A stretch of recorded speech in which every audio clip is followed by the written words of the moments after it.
Muy buenas tardes a todos.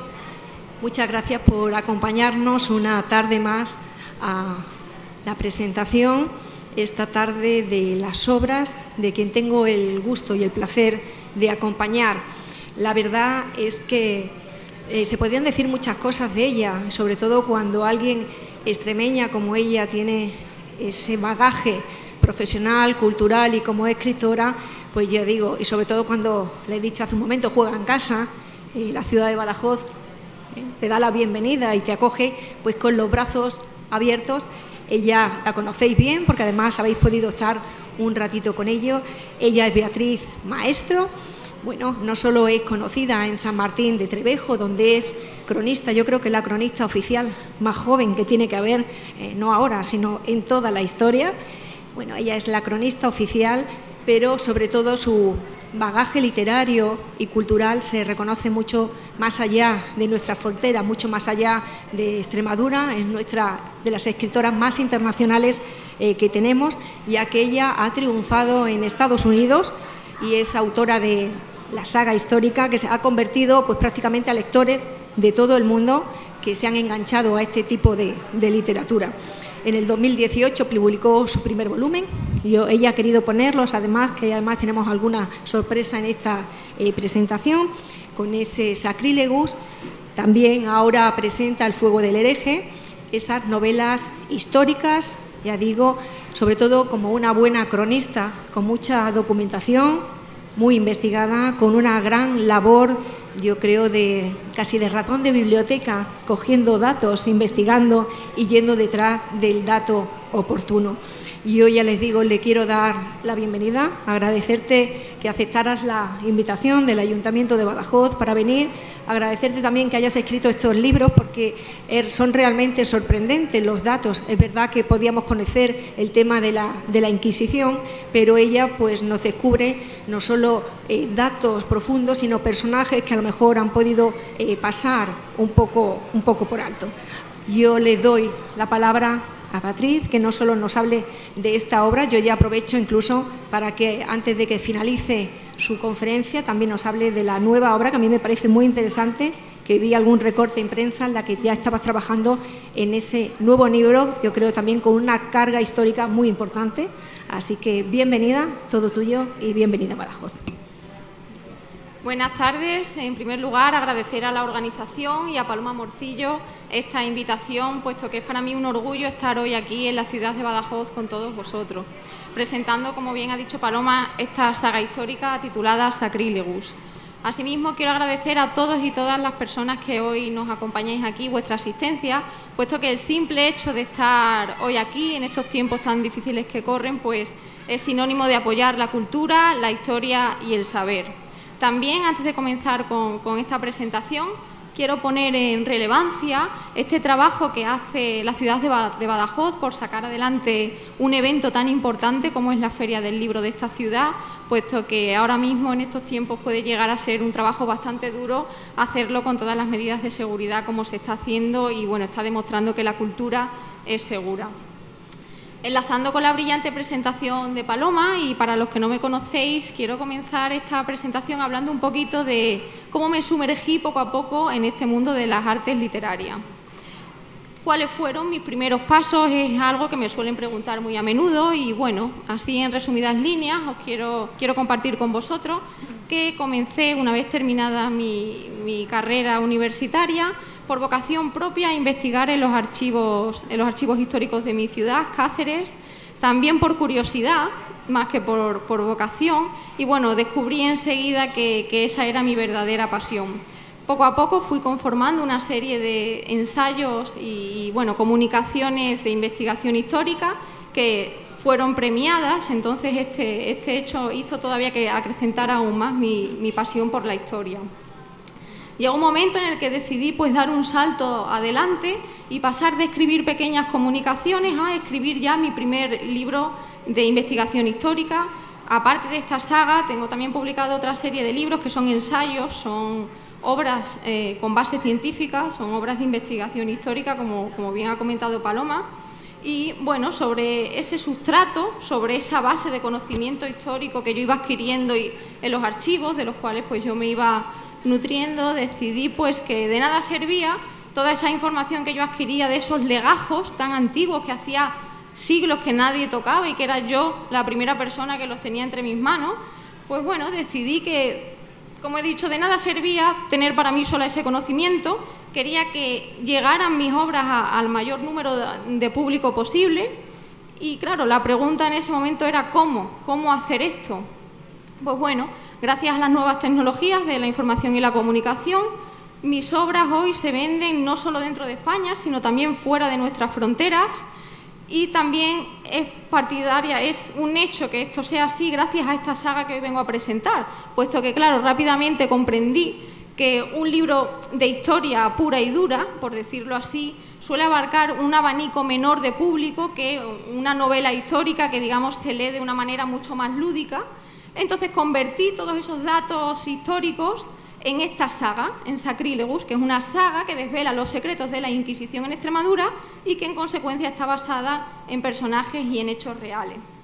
A día de hoy todavía a veces me pregunto que cómo ha podido ocurrir esto, cómo he podido llegar tan lejos. Y es que gracias a esta saga que hoy vengo a presentar se pone en valor una serie de hechos de nuestro pasado que hasta entonces, hasta ahora, pues ha sido más bien silenciados y ocultados, como es la historia de la Inquisición. A día de hoy soy consciente, y bueno, seguramente todas las personas que estamos hoy aquí, que la Inquisición sigue suscitándonos ese halo de misterio, de intriga, también a veces sobrecogimiento en las personas, debido principalmente a esa imagen, ¿no?, que se ha ido proyectando de la Inquisición a lo largo de los siglos. Y bueno, esta obra pues pone en valor esa parte de nuestro pasado y desvela todos esos secretos que acontecieron aquí en Extremadura y que la Inquisición pues fue protagonista de ello. Entonces, bueno, pues la trama principal que se cuenta en esta saga recoge la historia, la vida personal del inquisidor don Álvaro. Don Álvaro ha nacido en Cáceres, en la ciudad de Cáceres, forma parte de una de las familias nobiliarias más importantes de esta localidad y ha crecido en la abundancia que le confería el palacio, en el bienestar que su apellido le podía proporcionar. Poco a poco va a ir escalando dentro de la jerarquía eclesiástica hasta conseguir el cargo más alto que había por aquel entonces, que era el oficio de inquisidor. Don Álvaro es una persona que, debido a la cantidad de años que ha estado formándose y estudiando para poder ejercer correctamente su oficio, va a formar una cosmogonía, en su interior va a sentir tanto odio por los herejes, va a tener tan arraigado lo que es la misión del inquisidor, que su vocación y su vida está decidido a dedicarla expresamente a capturar a esos herejes, a esas personas que se apartaban del dogma católico que, bueno, en aquel momento pues era lo que había establecido y lo que había que cumplir. Don Álvaro va a ser el inquisidor del Tribunal de Llerena. Para las personas que no lo sabéis, el Tribunal de Llerena es el que operaba aquí en tierras extremeñas. En un primer momento anduvo errante por toda esta zona hasta que finalmente se situó como sede principal la localidad de Llerena. Asimismo, el contexto histórico que tiene la primera novela, vamos a comenzar hablando de ella, El fuego de la hereje, se basa en la epidemia de peste que en el siglo XVII asoló la ciudad de Cáceres. También una segunda trama, una trama un poco secundaria, va a ser pues esta vida de estos judíos a los cuales la Inquisición persiguió tanto en esa época en la ciudad de Cáceres. Un pequeño apunte que me gusta siempre señalar, bueno, para aclarar un poco lo que es el contexto histórico del libro, es que ahora en el siglo XVII ya no quedaban judíos o no deberían quedar judíos. Es decir, ya hace siglos con los reyes católicos los judíos fueron expulsados, en teoría, de España. Los que quisieron quedarse aquí para conservar sus pertenencias y sus propiedades tuvieron que convertirse al cristianismo. Esos conversos, lógicamente, tendrán su descendencia que con el transcurso del tiempo, el paso de los siglos, van a ser conocidos popularmente como cristianos nuevos. Esto es así porque los cristianos viejos, es decir, los cristianos de toda la vida, van a querer diferenciarse de estas personas que, bueno, aunque se hacen llamar cristianos, todo el mundo sabía que en la intimidad de su hogar pues seguían practicando sus rituales hebreos, esos ayunos tan conocidos que formaban parte de su día a día y pues todas las prácticas hebreas que ellos habían aprendido de su familia y que se transmitían de padres a hijos. Este inquisidor don Álvaro, aparte de perseguir judíos, va a presentarnos durante toda la saga, además, una dicotomía existente, una confrontación que él va a vivir y que le va a atormentar, porque claro, él, como ya he comentado, es una persona que está férreamente convencida de su oficio. Él realmente quiere capturar y perseguir al mayor número de herejes posible, porque además es un inquisidor con una fama muy, muy dura, le llaman el inquisidor del brazo de hierro, y va a ejercer su oficio con conciencia. Sí que es cierto que, claro, en su día a día pueden acontecerle una serie de sucesos que sus sentimientos y sus pasiones pueden contradecir o verse enfrentados contra esta mentalidad que él tiene. Esto nos puede pasar a todos en algún momento de nuestra vida, que durante años y años conformemos un ideal de vida, una cosmogonía, y que llegue un momento en nuestra vida en el que quizá se ven rotos nuestros esquemas y los sentimientos o pasiones que nosotros como humanos podemos sentir pueden verse contradecidos por estos ideales que tenemos. Pues así vive don Álvaro durante toda la saga, y es que, bueno, este primer volumen, El fuego de la hereje, tiene un trasfondo también romántico. Hay una historia de amor donde don Álvaro va a estar enamorado de Ana María Juárez, que es una mujer judía. Entonces, claro, esto es un amor adolescente, ellos se conocen desde que son pequeños, se enamoran cuando tienen 15 años, pero claro, los años pasan y el devenir de la vida pues va cambiando. Van a tener en consecuencia que tomar caminos separados una vez que pasa el tiempo. Esto ocurre porque en aquella época las familias nobiliarias más importantes siempre tenían para, digamos, obtener ellos más prestigio que enviar a uno de sus hijos a que formasen parte de la vida monástica o que se convirtieran en siervo de Dios. Normalmente eran las mujeres a las que pues encerraban como monjas de clausura. En este caso, la familia de don Álvaro le va a elegir a él por ser el hijo pequeño y le van a obligar a que forme parte de la Iglesia Católica y que se convierta en siervo de Dios. Así comienza su trayectoria dentro de esta institución hasta que, bueno, como ya he dicho, va a llegar a lo más alto. Voy a leer la carta de amor, la carta de despedida que don Álvaro, antes de convertirse en inquisidor, cuando todavía tiene una relación con Ana María, le escribe a ella para despedirse, para explicarle esta traición que su familia le ha concertado, porque claro, se lo van a llevar a realizar sus estudios y no va a poder volver a ver a Ana María nunca más. La carta de don Álvaro a Ana María dice así: Querida Ana María, no hay tiempo suficiente para explicarte con detalle la traición que mi madre me ha dispuesto. Quiero que sepas que ella es la culpable de que nuestro romance se vea turbado en tiempo y forma, pero no en pasión. Mi amor hacia ti ha aumentado día tras día. Recordaré por siempre tus risas y tus llantos, tu energía y tu arrojo, tu olor y tu cálida piel. Me encuentro desolado, prisionero en mi propio hogar. Por la mañana, con los primeros rayos del sol naciente, el obispo me llevará con él a la ciudad de Salamanca. Me obligará a iniciar estudios superiores para convertirme en un siervo de Dios. Oh, desgraciado de mí, desdichada la vida que me espera, separado de ti y de esos besos proferidos por pulposos y tiernos labios. Recordaré cada noche tu cabello rozando tus mejillas sonrosadas, el sonido de tu risa, del cual también me veré privado perpetuamente. Cruel destino el mío. Quiero hacerte saber que, si algún día tuviera la oportunidad, escaparé de la cárcel donde me tendrán prisionero, volveré por ti. En los oscuros días que me esperan por el resto de mi vida, tu recuerdo será la luz que llene de energía mi ser. Sé que no es esta la despedida que te mereces, valiente dueña de mi alma, mi fiel guardiana.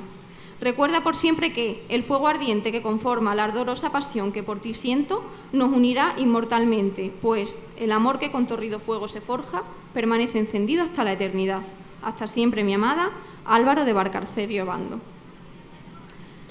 Y bueno, esta carta de despedida va a tener, digamos, una serie de consecuencias. El destino hará que mucho tiempo después vuelvan a encontrarse, pero claro, ahora ya Álvaro es un siervo de Dios, y no un siervo de Dios cualquiera, es un inquisidor. Entonces Ana María, que ahora es una mujer y una judía convencida, cuando le vuelve a ver, pues se pueden imaginar ustedes esta dicotomía que vengo explicando que el inquisidor va a sentir, porque va a llegar un momento en el que tenga que elegir entre amor o justicia. Y bueno, es una trama realmente fascinante que envuelve al lector en sentimientos de intriga, de pasión, también de odio, porque hay muchas veces lectores de todas partes del mundo me suelen escribir y casi todos son coincidentes en un aspecto con respecto al inquisidor, al personaje del inquisidor. Y claro, normalmente los protagonistas de las obras siempre suelen ser nuestros personajes favoritos, son los personajes con los que mayor empatía podemos sentir. Pero en este caso, don Álvaro suele despertar a veces cierto recelo. Si es verdad que el lector pues siente aprecio por el protagonista de la saga, pero hay determinados momentos de la historia por el cual me llegan a decir que incluso sienten odio hacia el propio protagonista. Y bueno, esta obra va a hacer que aparezcan también escenas bastante duras, bastante violentas, porque no podemos hablar de Inquisición sin hablar de tortura. Son escenas fundamentalmente enfocadas a los judíos, porque claro, el protagonista está, desde que se convierte en inquisidor, obcecado con perseguir este tipo de herejía, y el lector va a poder ponerse también en el papel de esta categoría oprimida por aquel entonces, donde bueno, pues va a vivir con esa tensión que vivían los judíos por aquel entonces, porque tenían miedo de ser delatados hasta por sus propios convecinos. También hay otro tipo de escenas bastante fuertes y que quiero destacar aquí. Son escenas relativas a la pandemia de peste que se vivió en esa época. Y es que quiero señalar que a pesar de escribir este volumen en el año 2018, se encuentran similitudes muy importantes con la situación que nosotros hemos vivido hace un año, sobre todo en los meses de cuarentena durante la pandemia. Y bueno, parecen algunas escenas un poco un presagio de lo que iba a pasar. Voy a leer ahora un par de páginas muy breves donde se detallan los remedios reales que en aquella época pues sirvieron un poco de ayuda a las personas que padecieron esta epidemia. Se va a ver también esa falta sanitaria, ese dolor de esos familiares que tenían en sus casas a sus seres queridos enfermos y que no podían curarles porque no había médicos suficientes. Y bueno, veo a veces cierto paralelismo, me sorprendo yo misma porque bueno, se escribió 2 años antes de que ocurriera esto, pero claro, al final no deja de ser una pandemia igual en aquella época que la que a nosotros pues nos ha tocado ahora vivir. Este episodio dice así: «Trae más paños de agua fría, deprisa», ordenó Joseph. «Ya voy, padre, debe beber más agua, la fiebre no remite», respondió Ana María con preocupación. «Dicen en el mercado que es bueno quemar maderas olorosas para purificar el aire de la casa. Iré a buscarlas. Cierto es que el aire que respiramos está corrompido. Ya he perfumado las ropas de Lorenza para corregir los vapores que desprende. He escuchado también que los boticarios están vendiendo bolo armenio y bálsamo peruviano líquido para los bubones. Ah, y recuerda comprar tierra sellada para la fiebre pestilencial. Iré de inmediato a por todos los remedios, padre». Lorenza no mejoraba. Llevaba un día y una noche padeciendo la enfermedad que, con toda probabilidad, le llevaría a la muerte. Joseph y Ana María se esforzaban por alargar su tiempo de vida hasta que llegase a la ciudad el médico de la peste. Aun sabiendo que no existía persona alguna que hubiese logrado sobrevivir a aquella desdicha, los familiares se arriesgaban y esforzaban enormemente en el cuidado de sus enfermos. Varias veces al día, Joseph y su hija examinaban sus axilas, cuellos e ingles con la esperanza de no haber sido contagiados también. Ana María no había tenido tiempo aún de asimilar que su hermana se marcharía para siempre en apenas 3 o 4 días, 5 a lo sumo. Sería incapaz de perder a su inseparable preceptora. Desde niñas, Lorenza y ella siempre habían permanecido juntas, compartiendo juegos, dormitorios, secretos, ropa y calzado. La diferencia de edad entre ambas hermanas era escasa. Lorenza acababa de cumplir 20 años y estaba a punto de desposarse con el hijo del espadero de la judería vieja. Ana María había aconsejado a su hermana en la concertación de este matrimonio y había hecho de mediadora entre ambas partes. Quería a su hermana por encima de todo y sabía que llevaba enamorada de aquel joven desde siempre. Sin embargo, ahora todo había cambiado repentinamente y la pobre Lorenza exhalaba sus últimos suspiros. Cuando Ana María acudió en busca del boticario, observó que la gente con la que trataba a diario ahora renegaba de ella. Las voces se propagaban tan rápido como la enfermedad y nadie quería tener contacto físico ni intercambiar palabras con un posible afectado. La histeria colectiva había invadido las conciencias de los ciudadanos. La mendicidad y la delincuencia aumentaban por momentos. Las despensas comenzaban a agotar sus reservas y era frecuente encontrar cadáveres por las calles a la espera de ser trasladados a espacios circundantes a la ciudad. Con todo lo que estaba ocurriendo, Ana María no había tenido tiempo de acordarse de Álvaro.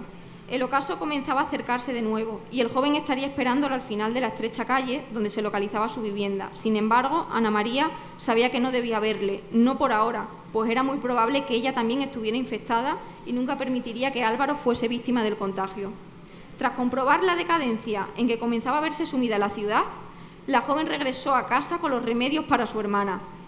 Su sorpresa fue encontrar a su padre portando una especie de bisturí y a Lorenza delirando por las fiebres. «Padre, ¿qué estáis haciendo? Apartaos de ahí», exclamó Ana María sobresaltada.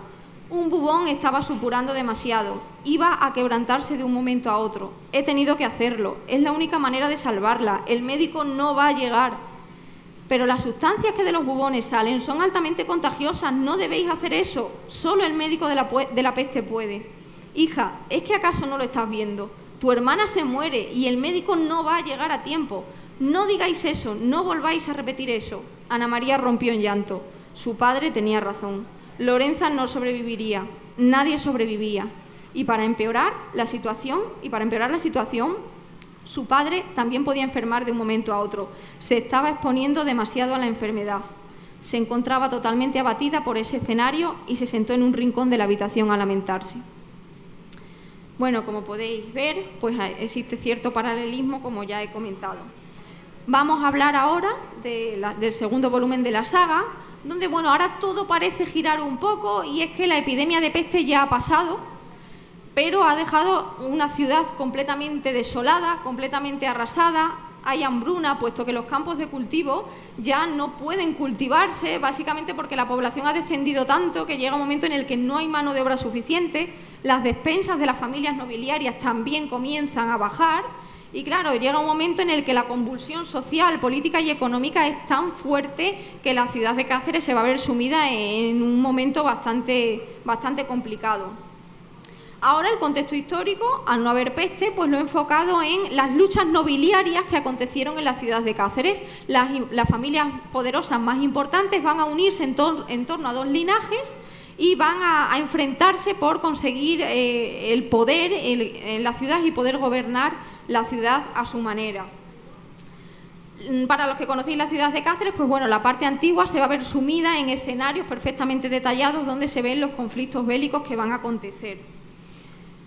Por otro lado, en este nuevo volumen, pues se va a profundizar más en la vida pasada de todos los personajes. Se va a entender ahora por qué este personaje actuó de esta manera, por qué este otro personaje pensaba como pensaba y digamos que se comienza narrando la novela de manera independiente entre los personajes, se detallan, digamos, esas vidas paralelas para concluir este volumen, digamos, expresando o desvelando los lazos de unión, la conexión que existen entre todos ellos. Es una manera de mantener un poco al lector también en vilo, porque claro, hasta el final del volumen pues no va a transcurrir ese desenlace que revela pues todo ese tipo de relaciones que mantienen realmente entre ellos. También en este nuevo volumen se va a desvelar un hecho y es que se va a decir el nombre de la persona, del personaje que da nombre a esta saga. Se va a decir quién es Sacrilegus. Sacrilegus es un vocablo latino que viene a significar sacrílego. Un sacrílego es una persona que comete un sacrilegio, es una persona que, en líneas generales, para que nos entendamos todos, se aparta de ese dogma católico. Entonces, bueno, ahora se va a saber quién es esa persona que se va a convertir en un sacrílego. Y bueno, esta segunda parte también va a dar un vuelco en el sentido de que ahora el enemigo no son los judíos, precisamente por eso que he comentado antes. Claro, cada vez es más difícil descubrir a estos cristianos nuevos que ellos pues se ocultan como buenamente pueden. La Inquisición estuvo tantos siglos haciendo tan bien su trabajo que va a llegar un momento en el que su enemigo está prácticamente eliminado. Tiene que inventarse un nuevo enemigo para poder sobrevivir. Ese nuevo enemigo, desde el Concilio de Trento, van a ser esas brujas, magos, hechiceros, nigromantes, todo este tipo de personajes que realizaban una serie de actos paganos. Ellos continuaban realizando prácticas paganas que a la Inquisición pues no le parecía que fueran adecuadas, no le parecía que estaban acorde con la doctrina católica, y ahora se va a centrar en capturar y ajusticiar a esos herejes. Recordemos que un inquisidor era un juez, el juez de la cristiandad. Entonces, bueno, pues aparecen en consecuencia una serie de nuevos personajes. Fundamentalmente van a ser personajes femeninos, por esto que acabo de comentar, porque se van a perseguir a las brujas. Destaco, en primer lugar, un personaje que es la figura protagonista femenina de este volumen. Es una chica muy joven, se llama Juana. Juana se va a quedar huérfana con 14 años y va a llevar una vida que está colmada de desgracias, porque para poder sobrevivir incluso va a tener que ejercer la prostitución. Juana se queda huérfana por culpa del inquisidor, que ajusticia y asesina a su madre, que era la bruja, la curandera que había en la ciudad de Cáceres. Recordemos que por aquel entonces una bruja podía ser perfectamente una mujer que simplemente estaba soltera, o que se había quedado viuda y ya no quería vivir en el centro de la localidad, se retiraba a las afueras, o simplemente cualquier mujer que realizase pues medicinas, ungüentos y cualquier remedio para curar a sus vecinos. También realizaban prácticas abortivas. Entonces, bueno, la Iglesia siempre estuvo detrás de estas mujeres que rompían con el dogma católico y rompían con los cánones establecidos por aquel entonces para las mujeres. Otro personaje también bastante importante va a ser la conocida popularmente como la Generala. La Generala es un personaje que existió realmente. Para los que conocéis Cáceres, el Palacio de la Generala, que está en la parte antigua y que ahora forma parte de la Universidad de Extremadura, se llama así por esta mujer. Se la conocía popularmente con este apodo porque, bueno, era esposa de un prestigioso general. Este general viajaba mucho y, en ausencia de su marido, esta mujer de avanzada edad y de un carácter bastante agrio y bastante fuerte se va a inmiscuir en la vida política de la ciudad de Cáceres, también rompiendo esa brecha con su tiempo, porque, bueno, una mujer en aquella época no pintaba nada en los asuntos de gobierno de una ciudad. Pero la Generala sí va a inmiscuirse, y además, bueno, también lo tiene mucho más fácil porque es una mujer noble. De hecho es tía del inquisidor, forma parte de una de las familias más importantes. Entonces, por decirlo de algún modo, tenía cierta ventaja sobre las mujeres que no poseían ese estatus social. El final de esta obra también es bastante impactante.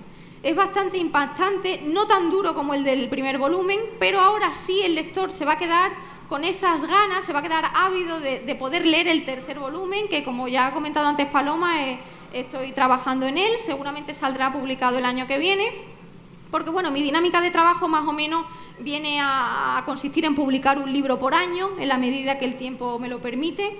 Y ahora, pues, este año no ha tocado publicar el tercer volumen de la saga, porque en el mes de julio va a ser publicado otra nueva obra. Esto es un ensayo, es un libro de investigación histórica que viene a poner en valor la opresión que la mujer sufrió durante la época franquista por parte del nacionalcatolicismo.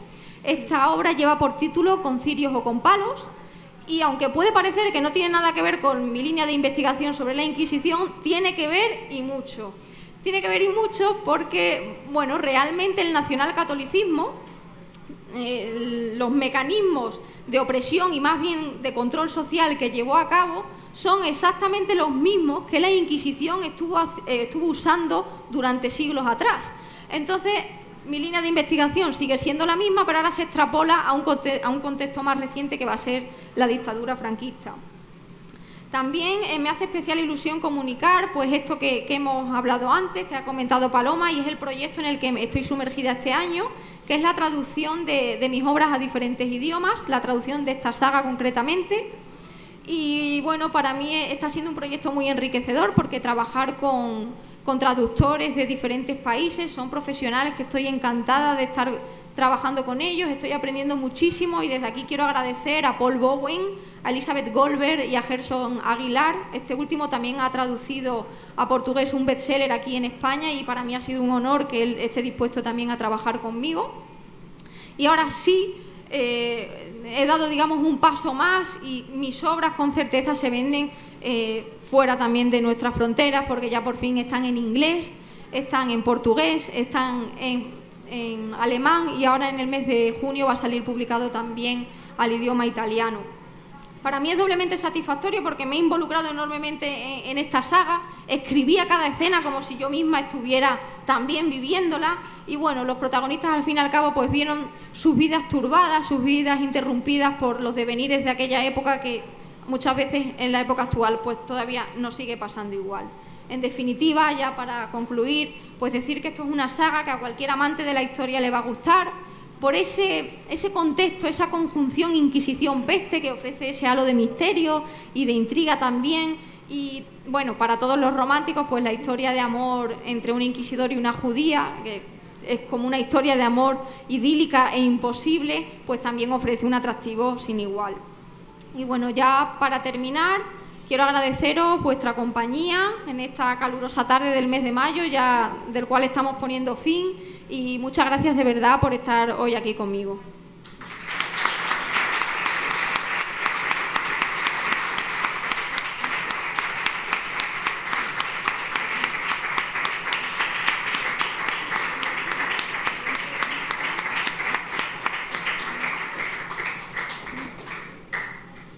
No sé si tenéis alguna preguntita.